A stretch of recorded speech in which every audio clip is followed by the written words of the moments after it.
Bonjour à tous. Je vous propose aujourd'hui de nous intéresser au roman de Jean Egland, Dans les forêts, premier roman d'une romancière américaine paru en 2017.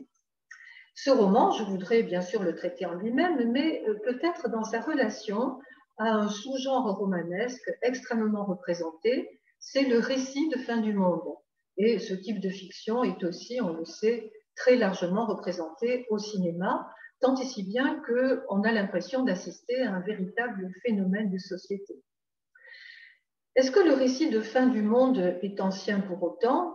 Bien sûr, c'est le cas de le dire, on peut remonter au déluge pour dire que non, mais la particularité des récits de fin du monde contemporains, c'est que Dieu n'intervient pas, il n'intervient pas pour punir l'homme de ses méfaits, mais c'est finalement l'homme qui, par ses actions, provoque le pire et la fin du monde où il vit.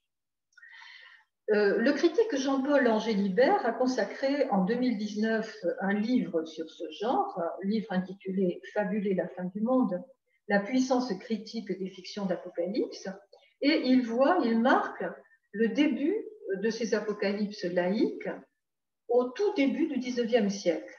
Il voit même un roman précurseur dans un roman oublié. Il s'agit du Dernier Homme de Jean-Baptiste Cousin de Grainville. Je ne pense pas que vous connaissiez cet auteur illustre, et moi-même, bien évidemment, je ne le connaissais pas, même de nom. Et il fait une rapide analyse de ce livre pour montrer combien, finalement, il marque un point de départ historique. Alors, je vous en dis l'essentiel. Donc, ce qui est important dans ce roman, c'est d'abord la date de parution, 1805. On est au lendemain de la Révolution française. Et la fiction qu'imagine le romancier, finalement, est une remise en cause de la Révolution française où il voit un échec. Contrairement à ce qu'on pourrait attendre, la Révolution française n'est pas mise en question par ses excès sanguinaires, mais elle est mise en question par ses idéaux fondamentaux, les idéaux des philosophes des Lumières. L'un de ces idéaux principaux, c'est finalement la croyance que les progrès de la raison, donc les progrès des Lumières de la raison, vont entraîner un progrès général, progrès moral, bien sûr, progrès aussi matériel dans l'augmentation du bien-être, et également progrès technique. Donc, il y a dans la philosophie des Lumières une défense inconditionnelle pratiquement du progrès, dans ses aspects effectivement les plus matériels, et on sait toute la place que l'encyclopédie, dirigée par Diderot, a consacrée justement aux dernières innovations techniques. Or, et c'est finalement le caractère intéressant de ce roman, dans le roman de Grainville, eh bien, l'esprit des Lumières a triomphé. Et il a tellement bien triomphé que c'est une société de savants qui forme une forme de cité idéale. Or, finalement, ce que le roman montre, c'est que cette société, en recherchant en permanence l'amélioration, eh bien, va à sa perte, épuise la nature. Il y a des catastrophes naturelles en série qui se produisent, l'homme devient stérile, même la lune disparaît. Donc, quand je vous disais que ce roman de 1805 marque un début, vous le voyez, il marque le début d'une angoisse liée au progrès. Cette angoisse, eh bien, elle s'affirme au cours du XIXe siècle avec la révolution industrielle. On pense au Frankenstein de Mary Shelley. Et puis, bien sûr, au cours du XXe siècle, elle va atteindre un point culminant avec les deux conflits mondiaux. L'explosion de la bombe atomique à Hiroshima et Nagasaki fait que finalement, la peur de la fin du monde trouve un fondement tout à fait légitime. Donc, aujourd'hui, la conscience des dégâts que l'homme a causés et cause encore à son environnement est plus vive que jamais. On parle d'anthropocène, l'anthropocène désignant l'ère à partir de laquelle l'homme a commencé à modifier son environnement. Là, il y a une discussion sur la date de l'anthropocène que certains font remonter finalement au néolithique. Tout commencerait avec le néolithique, donc. Mais pour Jean-Paul Gélibert, l'Anthropocène commence vraiment avec la révolution industrielle. Une nouvelle discipline scientifique aussi s'est créée, la collapsologie. Elle est vouée à l'étude de l'hypothèse de la fin du monde. On voit donc que la fin du monde n'apparaît pas uniquement sous l'angle de la fiction. Mais nous avons affaire à de la fiction. Et donc, déjà, il faut poser un préalable. On ne peut pas attendre d'une fiction une prédiction, une prophétie sur l'avenir, une forme de programme, mais cela ne veut pas dire autant que la fiction soit dénuée de sens et soit dénuée d'intérêt. La thèse de Jean-Paul Gélibert, c'est que les fictions de fin du monde ont un pouvoir libérateur. Elles seraient finalement, à leur façon, optimistes. En effet, elles nous permettraient de penser le présent et de nous projeter vers l'avenir. Et c'est finalement cette perspective que je voudrais interroger dans le roman de Jean Egland. Alors, commençons par la catastrophe dans le roman. Jean Egland, en fait, commence après la catastrophe, commence son roman après la catastrophe, et c'est finalement par une série d'allers et retours, ou plutôt c'est par une série de rétrospections, que la narratrice évoquera le déclin progressif d'un mode de vie et d'une civilisation. Alors, quelles sont les causes de la catastrophe ? La narratrice les énumère simplement, plus qu'elle ne les traite, et il y en a énormément. Alors, il y a la crise financière, le dérèglement climatique, l'épidémie, même si le roman a paru en 2017, qui n'en était pas question de façon aussi brûlante qu'aujourd'hui. Il y a l'effondrement politique, et on a l'impression, dans le fond, dans cette énumération qui fait quand même un peu fourre-tout, que le problème n'intéresse pas la romancière.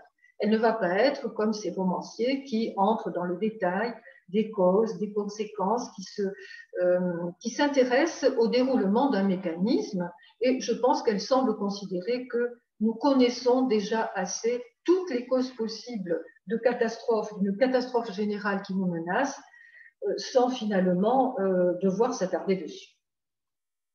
En tout cas, il y a une évidence qui est intéressante à prendre en compte, c'est que dans le roman, c'est bien le mode de développement de l'homme qui a causé le désastre. Tout se dérègle à partir d'une pénurie d'énergie, énergie que l'homme a imprudemment gaspillée, et donc, dans le roman, c'est bien l'homme occidental et son mode de développement qui est mis en cause.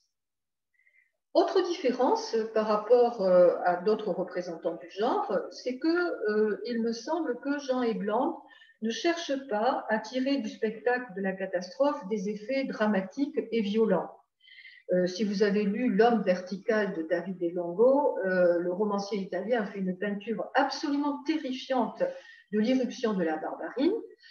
Si vous avez lu le magnifique roman de McCarthy, La Route, il y a une scène d'anthropophagie que certainement vous n'avez pas oubliée, mais il n'y a rien de tel chez Jean Egland, et finalement, on va se rendre compte que la violence règne en ville parce qu'un habitant brandit un fusil, et finalement, c'est tout.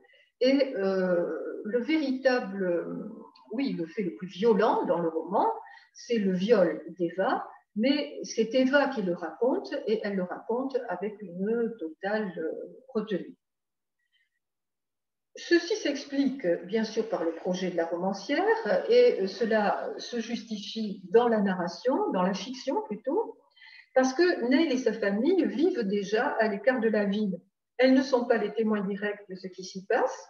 Au milieu du roman, c'est Ellie qui va décrire ce qui s'est passé, et donc on peut penser que la rumeur du monde ne leur parvient que de loin. Alors, ainsi posé, il semblerait que le roman nous introduise dans ce qu'on appelle une robinsonade. Alors, une robinsonade désigne tous ces récits qui ont été écrits sur le modèle du Robinson Crusoe de Defoe. Pourquoi une robinsonade ? Parce que Neil et sa famille vont se trouver coupés de la ville, coupés de la civilisation, du monde, comme Robinson l'était sur son île. Effectivement, le manque d'énergie, enfin, la pénurie plutôt d'énergie, la pénurie d'essence, va entraîner une série de blocages, impossibilité bien sûr de se déplacer en ville, mais aussi impossibilité de s'approvisionner, impossibilité même de communiquer. Donc, une famille totalement isolée, mais qui, à la manière aussi de Robinson, ne manque pas de ressources. Ils semblent bien armés pour affronter un isolement que d'ailleurs ils ont commencé à choisir en partie. Vous avez vu que les filles n'ont été inscrites à l'école qu'assez tardivement. Elles ont d'abord été éduquées dans la famille. Le père bricole, la mère fait des poteries et tisse des tissus qu'elle teint avec des pigments naturels. Donc, c'est déjà, Neil et sa famille forment déjà une petite société en marge de la société, en repli par rapport à la société de consommation et prête dans le fond à la décroissance. Le père dit à propos de Noël, voilà le vrai cadeau de Noël, la paix, le silence, l'air pur, et s'inscrit donc ainsi en opposition avec le Noël de la société de consommation. Il y a beaucoup de questions de Noël dans le roman, on y reviendra, c'est d'actualité. Donc, une vie familiale qui paraît parfaitement équilibrée, qui se partage entre les activités manuelles, intellectuelles, créatives. Et cette petite société, donc, qui déjà vivait en semi-autarcie, semble prête à bien se débrouiller. Et le lecteur, au début, peut éprouver le plaisir qu'il éprouve justement à la lecture de Robinsonade, c'est-à-dire le plaisir de voir comment l'inventivité supplée au manque, comment on fait avec, ou plutôt sans. C'est donc par exemple Nell qui répare les chaussons de danse de sa sœur qui remplace la musique par un métronome, la source où on va prendre désormais son bain. Par ailleurs, la cave est pleine de provisions. Donc voilà, cet attrait que provoque donc le récit de la Robinsonade semble se mettre en place au début du roman. Sauf que il y a une différence magistrale, c'est que Robinson vit dans l'espoir de rejoindre la civilisation, il y parviendra d'ailleurs, ce qui n'est pas le cas de Neil et de sa famille. Et donc, par l'intermédiaire de ces personnages, Jean Egland nous amène à vivre une crise beaucoup plus profonde, une crise existentielle, et il me semble que cette crise existentielle se cristallise autour de la notion du temps. Et c'est sur le temps que je voudrais insister. Alors, le temps tel que le vivent les personnages et le temps aussi tel qu'en traite la narration, ce qu'en fait la narration.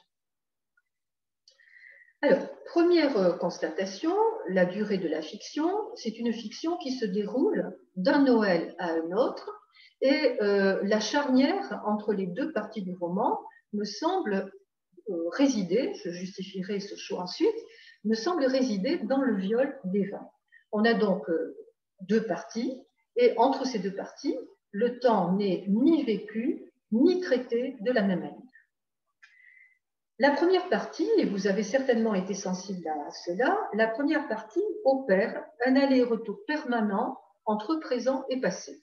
Cela s'affirme dans la première page où on est dans la fête de Noël et ce Noël immédiatement évoque le Noël d'il y a 3 ans, ce Noël que le père définit comme semi-païen, légèrement littéraire et très commercial, et où la famille a partagé des cadeaux, des douceurs, on a téléphoné, on a écouté de la musique, etc. etc. Dans les pages suivantes, ce schéma, cette démarche de l'aller-retour se confirme, puisque sans arrêt des souvenirs, des rémémorations interrompent le récit. C'est tantôt un objet, c'est tantôt un geste qui rappelle le passé, si bien que le récit va jouer, dans la première partie, en permanence sur 3 dimensions du temps, le passé, le présent, l'avenir. Voyons d'abord la relation entre le passé et le présent. Le passé est plein alors que le présent est vide. Et du coup, le passé occupe une place écrasante dans la narration. Le passé est sans cesse évoqué, ce sont, comme on l'a dit, les Noëls d'autrefois, mais aussi la vocation d'Eva, les sorties en ville qui vont occuper quand même pas mal de place. Bien des événements, et on pourra remarquer malgré tout que le passé n'est pas forcément totalement heureux. Le passé, c'est par exemple aussi la mort de la mère, mais ce qui fait la force de ce passé, c'est que ce passé était ouvert sur un avenir. Neil se préparait à faire des études longues. Eva, évidemment, se préparait à construire une carrière prometteuse de danseuse. Le temps y était en marche. Neil et Eva étaient tendus vers l'avenir. Ce sont des êtres d'ailleurs en devenir par l'âge qui leur est donné. Et donc, ce passé, en fait, s'oppose à un présent qui, lui, est immobile et qui est caractérisé par la répétition. La répétition, ce sont ces exercices à la barre sempiternelle qu'Eva répète sans se lasser, et la narratrice, Nell, note souvent cette impression de vide. Mais cette année-là, tout a disparu, dit-elle, ou tout est à l'arrêt. De même, la vie en ces journées de mi-janvier est une routine usée. Donc, finalement, dans le cahier que lui a offert Eva, elle a peu à raconter. Il n'est pas étonnant que sa pensée s'évade en permanence vers un passé plus riche. Et c'est la maison qui évoque la nostalgie, parce que la maison, elle est détentrice des souvenirs. Ici, dit-elle, au moins, un aspect reconnaissable de nos vies demeurées.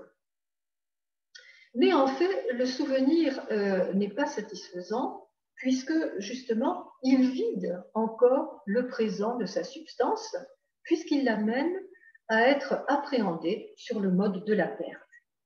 Nous essayons chacune de nous attaquer à la difficile tâche de se remémorer le plaisir du passé sans lui accorder de place au présent. Donc, le présent est vécu sous le signe du manque. Et j'ai choisi un passage où l'anaphore, la reprise de pas deux, vraiment décline ce sentiment du manque dans toutes ses formes. Pas de guirlande, pas de carte de vœux, pas de pile de cadeaux, pas d'appel longue distance de grand-tantes et de cousins ici de Germain, pas de chant de Noël, pas de dinde ni de pudding, ni de balade, jusqu'au pont avec nos parents, ni de messie. L'opposition entre le passé et le présent fait aussi prendre conscience du prix de ce qui semblait quotidien. Ce sentiment pourrait sembler positif, mais il s'accompagne aussi d'une conscience aiguë de culpabilité. Culpabilité d'avoir gaspillé, d'avoir méprisé ce qui semblait si facilement à portée de main. Je me souviens d'avoir vidé des corbeilles à papier qui auraient tout d'un trésor aujourd'hui. Des corbeilles remplies des cylindres en carton, des rouleaux de papier toilette, de vieux Kleenex, de crayons cassés, de trombones tordus, de cahiers froissés et de sacs en plastique vide. Suit un passage que j'ai coupé. Je rêve d'enfourner des sachets entiers de raisins secs, de brûler 12 bougies à la fois. Je rêve de me laisser aller, d'oublier, de ne me préoccuper de rien. Je veux vivre avec abandon, avec la grâce insouciante du consommateur, au lieu de m'accrocher comme une vieille paysanne qui se tracasse pour des miettes. Donc vous avez vu sentiment de culpabilité dans la première partie de l'extrait que je vous ai choisi, mais rêve de revenir au même, rêve de revenir au passé. Et donc, si on traite maintenant de l'avenir, on se rend compte que dans le roman, dans cette partie du roman, penser à l'avenir, c'est espérer que tout redevienne comme avant. C'est espérer aussi que le temps se remette en marche et c'est espérer de reprendre dans le fond les événements là où on les avait laissés. Par exemple, pour Nell, c'est le désir bien compréhensible de reprendre l'histoire d'amour à peine ébauchée avec le garçon qu'elle a rencontré en ville Ensuite, bien sûr, espoir de poursuivre une carrière de danseuse pour Eva, de poursuivre des études. Et à Noël prochain, tout sera terminé, pensent-elles, et leur père les encourage dans cette pensée. Tout ira bien. Donc, l'avenir est pensé comme une reproduction du passé. Je voudrais vous citer un passage pour faire l'observation suivante. Vous allez voir que dans ce passage qui est au futur, on pourrait très très bien changer finalement le temps des verbes, les mettre tous au passé et il n'y aurait aucune différence. L'électricité sera rétablie, les téléphones fonctionneront, des avions survoleront à nouveau notre clairière. En ville, il y aura à manger dans les magasins et de l'essence dans les stations-service. Bien avant Noël prochain, nous nous serons permis tout ce qui nous manque maintenant et dont nous avons terriblement envie. Du savon, du shampoing, du papier toilette et du lait, des fruits et de la viande. Mon ordinateur marchera, le lecteur CD d'Eva tournera. Nous écouterons la radio, lirons le journal, consulterons Internet. Les banques et les écoles et les bibliothèques auront rouvert. Et Eva et moi aurons quitté cette maison où nous vivons en ce moment comme des orphelines qui ont fait naufrage. Ne me dites pas qu'on a la description ici du déconfinement. On pourrait le croire. Donc, des orphelines qui ont fait naufrage, évocation effectivement de la situation de Robinson. Mais ce qui est intéressant dans ce passage, c'est que l'avenir est un passé au futur.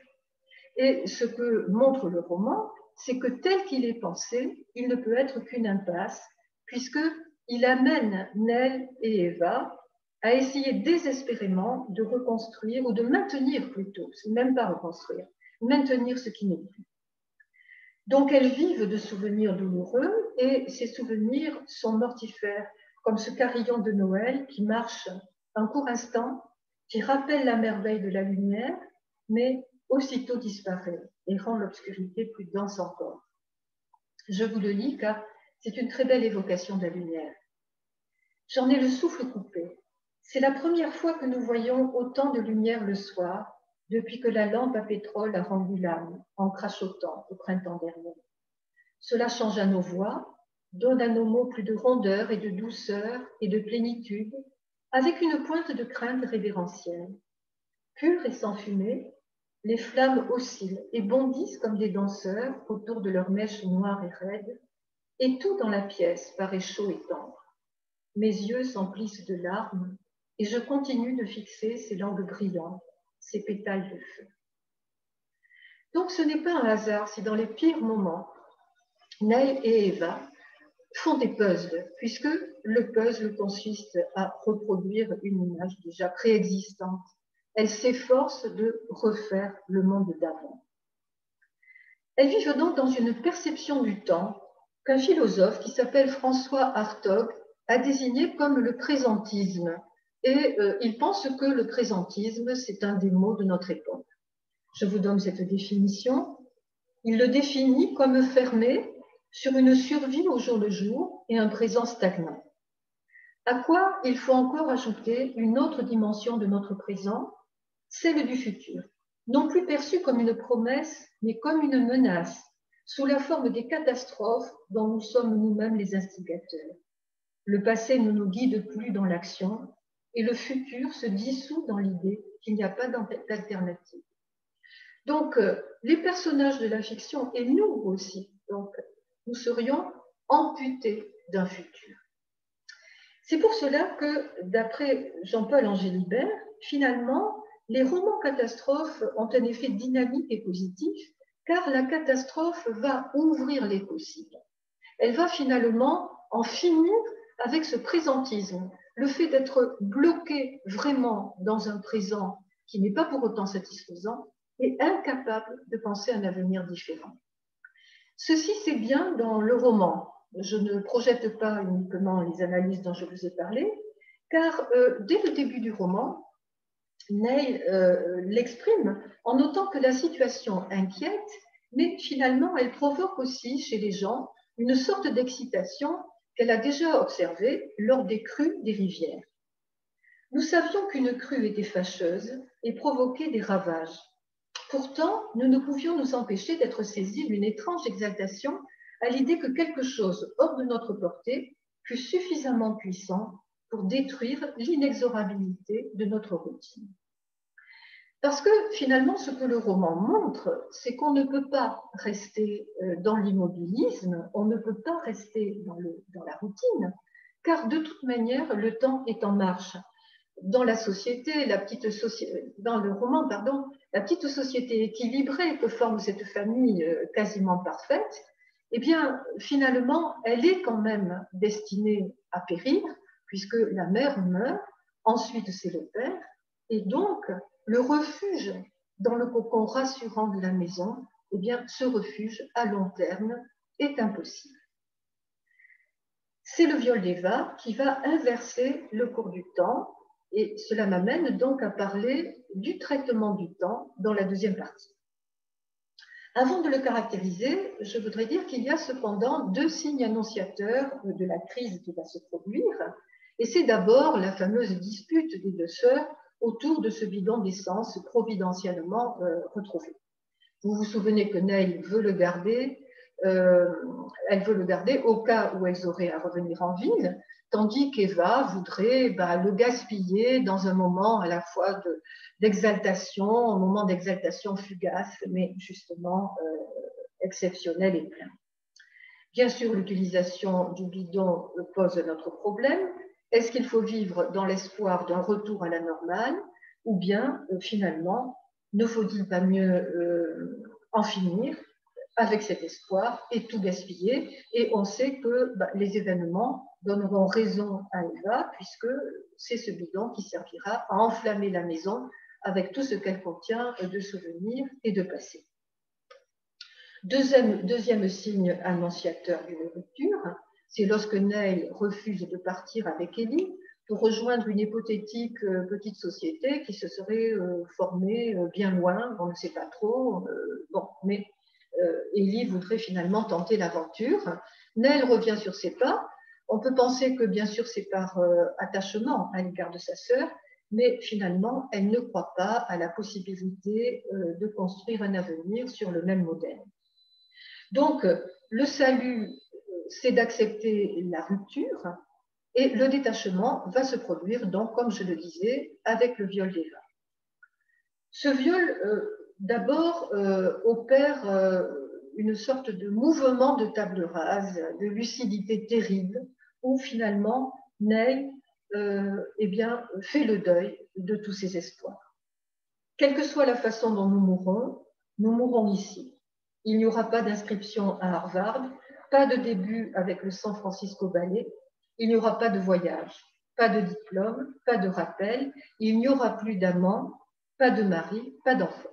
Donc, voyez à nouveau la scansion de la perte, pas de, mais cette fois-ci, c'est sur le mode de l'évidence, non pas de la plainte et du regret, mais sur le mode de l'évidence lucide.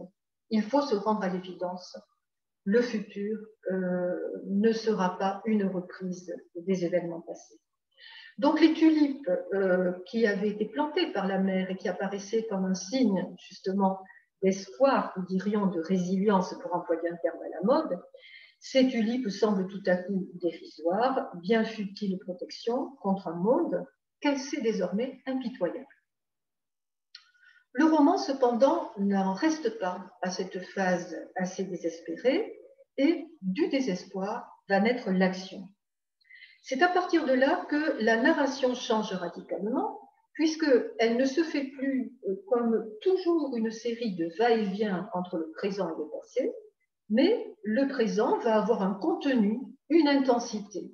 On va en quelque sorte de l'avant. Nous avons semé toutes les graines que nous possédons, toutes les graines que notre Père nous a laissées, même celles non identifiées, tombées au fond de la boîte. Nous fertilisons chaque repousse spontanée, supplions chaque plante de vivre, de se développer, de s'épanouir en nourriture. Creuser, désherber, arroser. Voilà notre travail jusqu'à ce que le soleil soit au-dessus de nous. Nous nous arrêtons pour déjeuner et nous reposer, et nous reprenons jusqu'à ce que la lumière s'épaississe et que l'air frais apporte ses nuées de moustiques.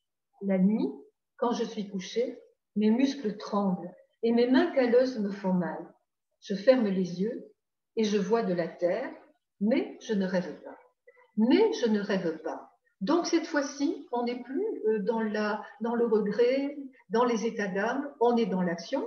Vous avez noté l'importance, le nombre des verbes dans ce passage. Une action qui soude au présent. Hein. La fatigue des muscles fait que l'on est rivé vraiment à ce moment-là. Et en même temps, c'est un présent, puisqu'il s'agit de planter, hein, c'est un présent qui est riche de promesses, cette fois-ci tout à fait envisageable. Donc, les deux sœurs ne sont plus dans la survie, elles ne sont plus dans la consommation, elles sont dans une activité féconde, elles sont dans la vie. Dans ce passage, vous avez peut-être aussi remarqué l'importance du nous.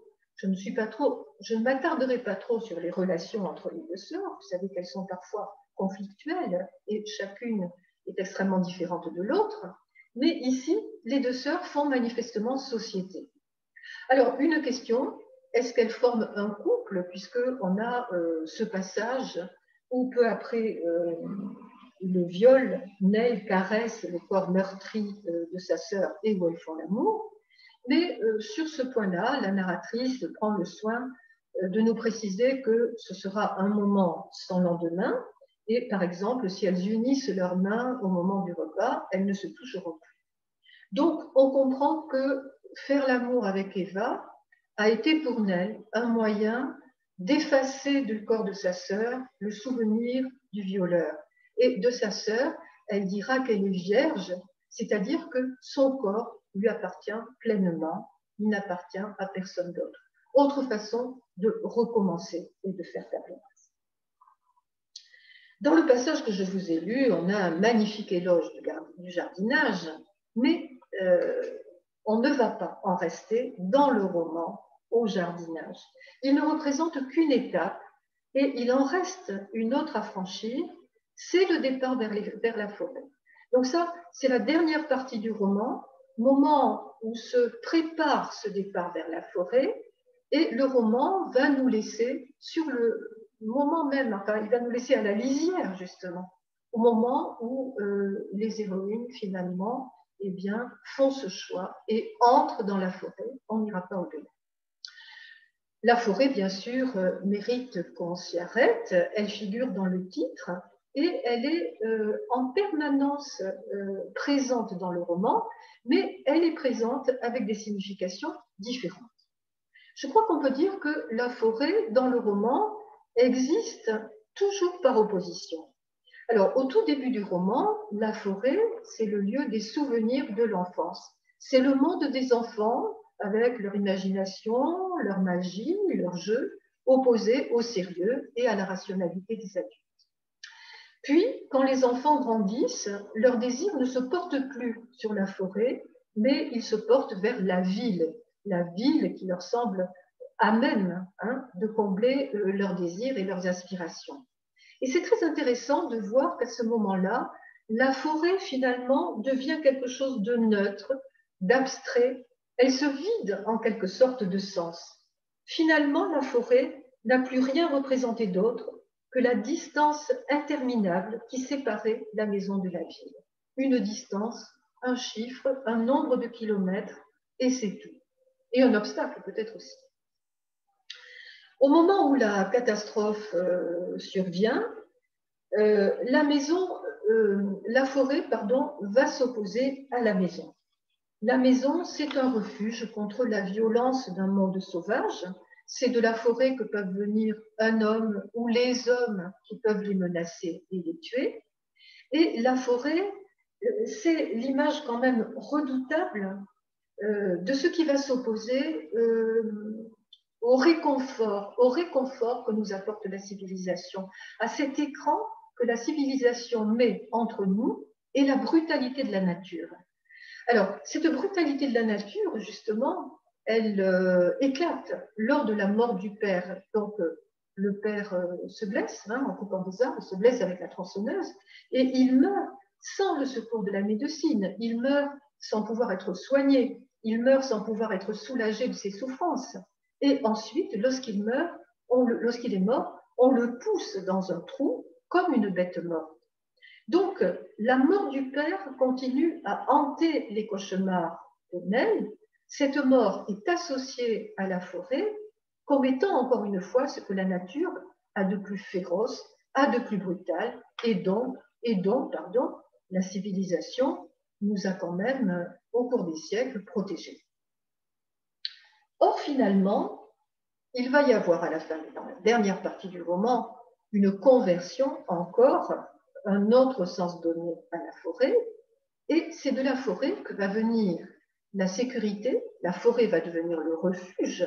On sait qu'elle brûle la maison parce que la maison est facile à repérer et que la forêt offre une protection beaucoup plus sûre.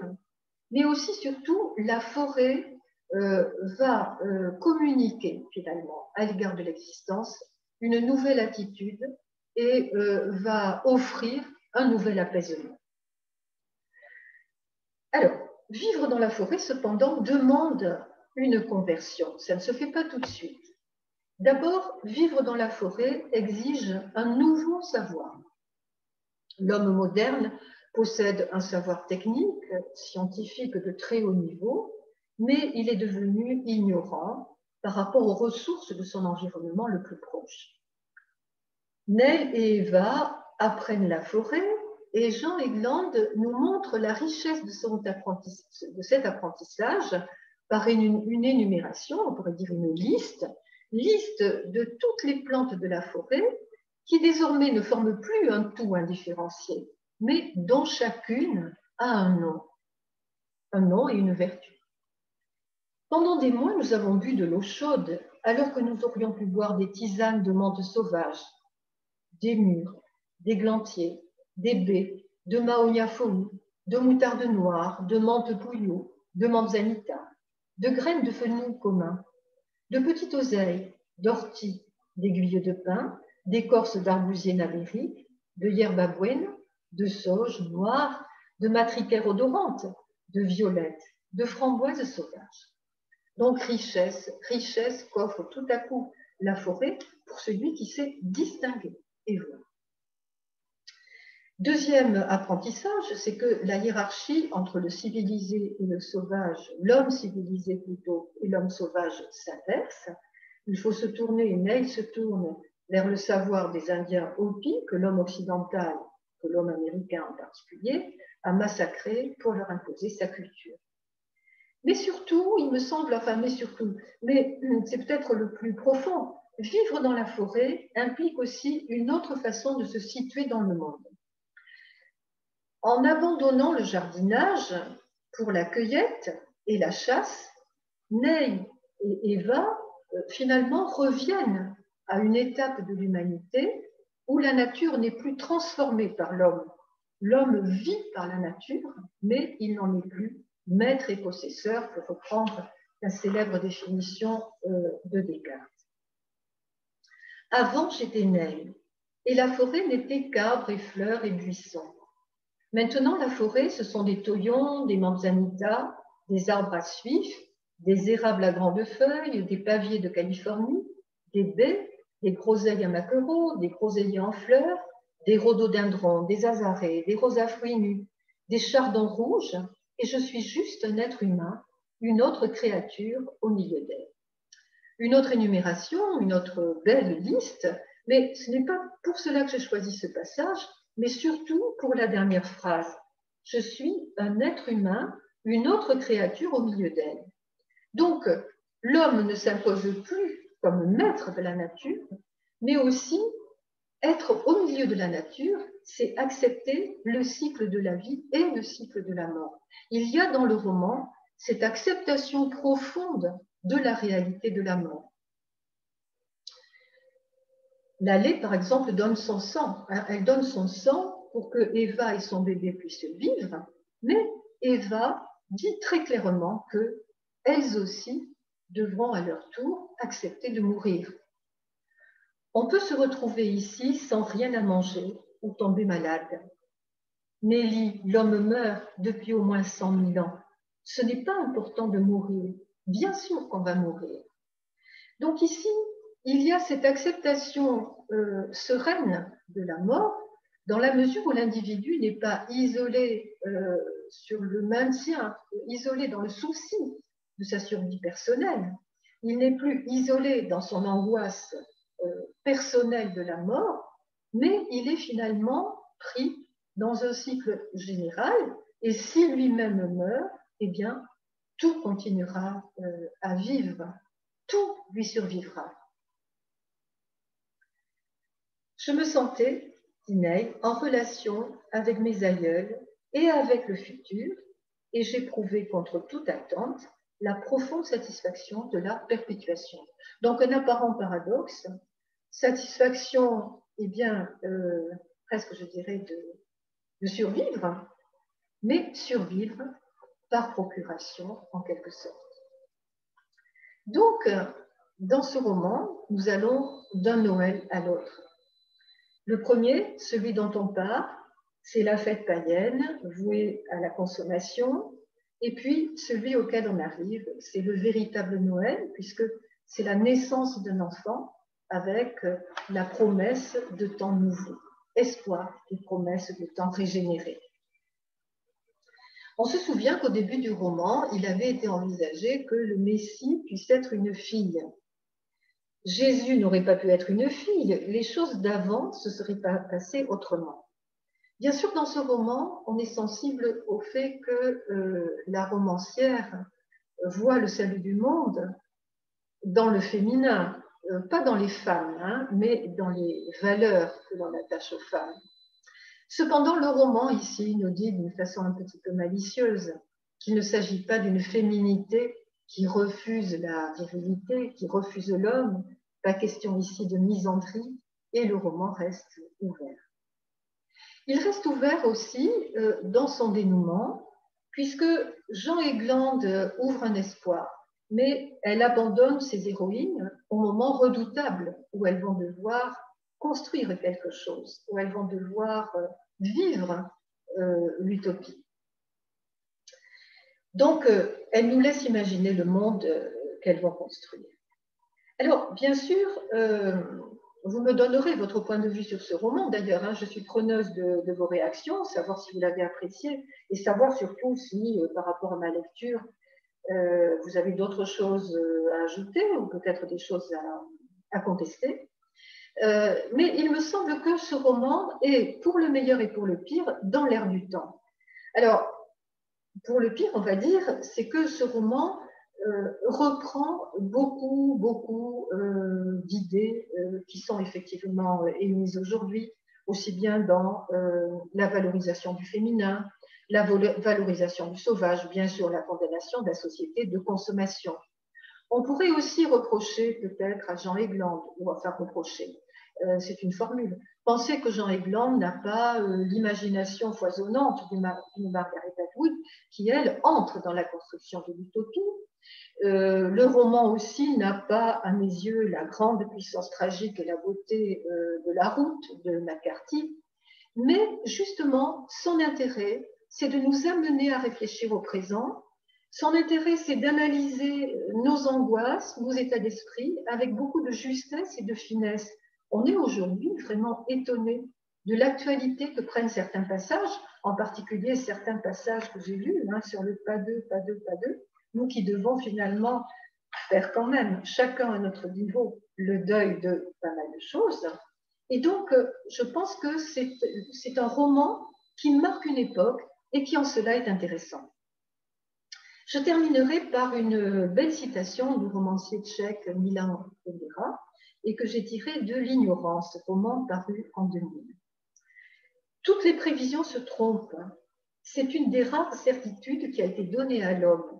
Mais si elles se trompent, elles disent vrai sur ceux qui les énoncent, non pas sur leur avenir, mais sur leur temps présent. Je vous souhaite en tout cas de vivre sereinement ces fêtes. Je vous souhaite de bonnes lectures. Et encore une fois, bien sûr, je suis très intéressée par toutes vos réactions, fussent-elles a posteriori, et que je ferai figurer, quand il y en a, sur le texte que je ferai paraître dans le blog. Je vous remercie et je vous souhaite une bonne fin de journée.